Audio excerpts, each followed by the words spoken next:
कुछ देर पहला की गल है, कोई बड़ी पुरानी गल नहीं। असीं एक वलीमे उत्ते गए सां ते साडे खाने वाले टेबल ते ना एक भलवान आदमी चौधरी बंदा आके बह गया। बड़ियां बड़ियां मुच्छां उस रखियां होण, गलमा खोलिया होवे, एडा क तवीत उस गल च पाया होवे।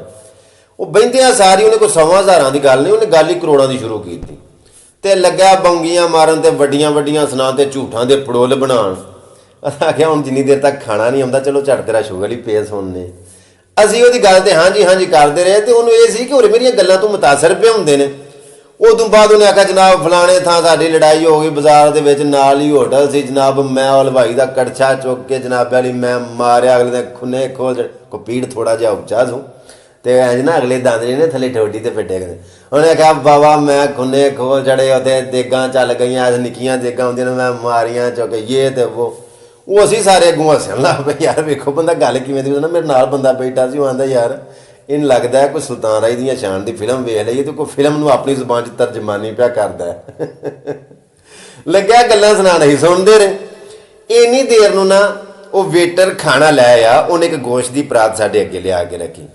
ਮਤਲਬ ਦੋ ਪਰਾਤਾਂ ਫੜੀਆਂ ਹੁੰਦੀਆਂ ਨੇ ਉਸ ਟੇਬਲ ਤੇ ਉਸ ਟੇਬਲ ਤੇ ਉਸ ਵੇਲੇ ਪਤਾ ਨਹੀਂ ਆਂਦੇ ਨੇ ਖਾਣਾ ਰੋਟੀ ਖੁੱਲ ਗਈ। ਉਹ ਰੋਟੀ ਨਹੀਂ ਖੁੱਲਦੀ, ਬੰਦੇ ਖੋਲਦੇ ਨੇ ਤੇ ਖੁੱਲਦੇ ਵੇਖੇ ਨੇ ਨਾ।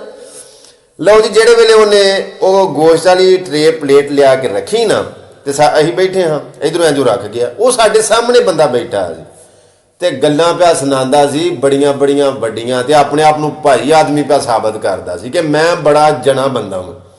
ਉਹ ਸਾਹਮਣੇ ਬੈਠਾ ਸੀ ਨਾ। ਜਿਹੜੇ ਵੇਲੇ ਉਹਨੇ ਟਰੇ ਗੋਸ਼ਤ ਦੀ ਰੱਖੀ ਨਾ, ਉਧਰੋਂ ਜਣੇ ਨੇ ਇਹ ਇੰਜ ਆਪਣੀ ਉਹ ਹੱਥ ਵਧਾਇਆ, ਬਾਂਹ ਕੱਢ ਕੇ ਨਾ, ਤੇ ਉਹਨੇ ਉਹ ਜੋ ਟਰੇ ਗੋਸ਼ਤ ਵਾਲੀ ਇੰਜ ਫੜੀ ਹੈ ਨਾ ਤੇ ਹੱਥੋਂ ਥਿੜਕ ਗਈ। ਉਸ ਜਦੋਂ ਹੱਥੋਂ ਡਿੱਗੀ ਨਾ ਤੇ ਉਹ ਗੋਸ਼ਤ ਨਾਲ ਵਾਲਿਆਂ ਦੇ ਉੱਤੇ ਡਿੱਗ ਪਿਆ। ਤਰੋਂ ਚੌਂ ਧਿਰਾਂ ਦੇ ਕੱਪੜੇ ਭਰ ਛੜੇ ਤੇ ਨਾਲ ਮੂੰਹ ਇੰਜ ਕਰ ਛੜੇ, ਮੇਰੇ ਮੂੰਹ ਵੇਂਦੇ ਮੈਂ ਸ਼ਰਮਿੰਦਾ ਪਿਆ ਹੋਵੇ। ਬਾਤ ਕਰੋੜੋਂ ਕੀ ਦੁਕਾਨ ਪਕੌੜੋਂ ਕੀ। ਓਏ ਅੱਲਾ ਦੇ ਬੰਦਿਆ, ਤੂੰ ਗੱਲਾਂ ਕਿਹੋ ਜਿਹੀਆਂ ਪਿਆ ਕਰਨਾ ਤੇ ਹਰਕਤਾਂ ਆਪਣੀਆਂ ਹਰਕਤਾਂ ਕਿਹਦੀਆਂ ਪਿਆ ਕਰਨਾ।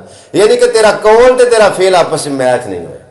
ਕਿੱਸਾ ਮੁਖਤਸਰ ਗੱਲ ਕੀ ਹੈ ਕਿ ਤੇਰੀਆਂ ਗੱਲਾਂ ਤੇ ਤੇਰਾ ਕੰਮ ਮੈਚ ਨਹੀਂ ਹੋਇਆ। ਜਿਹੜਾ ਐਡਾ ਰੱਜਿਆ ਬੰਦਾ ਹੋਵੇ, ਜਿਹੜਾ ਐਡਾ ਸੌਖਾ ਬੰਦਾ ਹੋਵੇ ਤੇ ਜਿਹੜਾ ਚੌਧਰੀ ਦੇ ਭਾਈ ਆਦਮੀ ਹੋਵੇ, ਉਹ ਐਡੀਆਂ ਸੋਧੀਆਂ ਹਰਕਤਾਂ ਕਰਦਾ।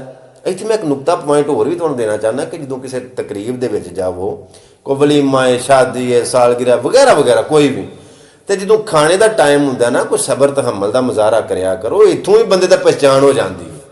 ਮਿਸਾਲ ਦੇ ਤੌਰ ਤੇ ਯਾਰ ਤੁਹਾਨੂੰ ਕਿਸੇ ਬੰਦੇ ਨੇ ਬੁਲਾਇਆ ਹੈ, ਇਨਵਾਈਟ ਕੀਤਾ ਤੇ ਜ਼ਾਹਿਰ ਹੈ ਜਿਹਨੇ ਤੁਹਾਨੂੰ ਬੁਲਾਇਆ ਉਹਨੇ ਤੁਹਾਡੇ ਖਾਣੇ ਦਾ ਵੀ ਇੰਤਜ਼ਾਮ ਕੀਤਾ। ਯਾਰ ਜੇ ਮਿਸਾਲ ਦੇ ਤੌਰ ਤੇ ਇੱਕ ਟਰੇ ਇੱਕ ਡਿਸ਼ ਆਈ ਹੈ, ਉਹਨਾਂ ਜ਼ਾਹਿਰ ਦੁਬਾਰਾ ਵੀ ਉਹ ਦੇਣੀ। ਅਗਰ ਉਹ ਤੁਹਾਡੇ ਹਿੱਸੇ ਨਹੀਂ ਆਈ ਤੇ ਹੋਰ ਉੱਥੇ ਕਿੰਨੀਆਂ ਚੀਜ਼ਾਂ ਪਈਆਂ ਹੁੰਦੀਆਂ ਨੇ।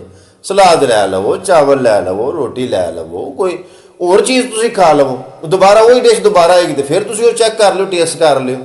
ਇੱਥੋਂ ਬੰਦੇ ਦੀ ਤਰਬੀਅਤ ਦਾ, ਉਹਦੇ ਅਸਲੀਅਤ ਦਾ ਪਤਾ ਲੱਗ ਜਾਂਦਾ ਕਿ ਬੰਦਾ ਕੀ ਚਾਹਵੇ, ਕਿੰਨੇ ਕੁ ਜ਼ਰਫ ਦਾ, ਕਿੰਨੀ ਕੁ ਸੋਚ ਦਾ ਬੰਦਾ।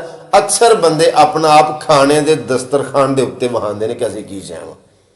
ਇਸ ਵਾਸਤੇ ਮੈਂ ਅਸਲ ਇਹ ਗੱਲ ਇਸ ਵਾਸਤੇ ਸੁਣਾਈ ਹੈ ਕਿ ਬੰਦਾ ਗੱਲਾਂ ਜਿੰਨੀਆਂ ਮਰਜ਼ੀ ਪਿਆ ਸੁਣਾਏ ਨਾ, ਜਿੰਨੀਆਂ ਮਰਜ਼ੀ ਗੱਲਾਂ ਬਣਾ ਕੇ ਪਿਆ ਸੁਣਾਏ, ਉਹਦੀਆਂ ਹਰਕਤਾਂ ਤੋਂ, ਉਹਦੀਆਂ ਆਦਤਾਂ ਤੋਂ ਉਹਦੀ ਅਸਲੀਅਤ ਪਹਿਚਾਨੀ ਜਾਂਦੀ।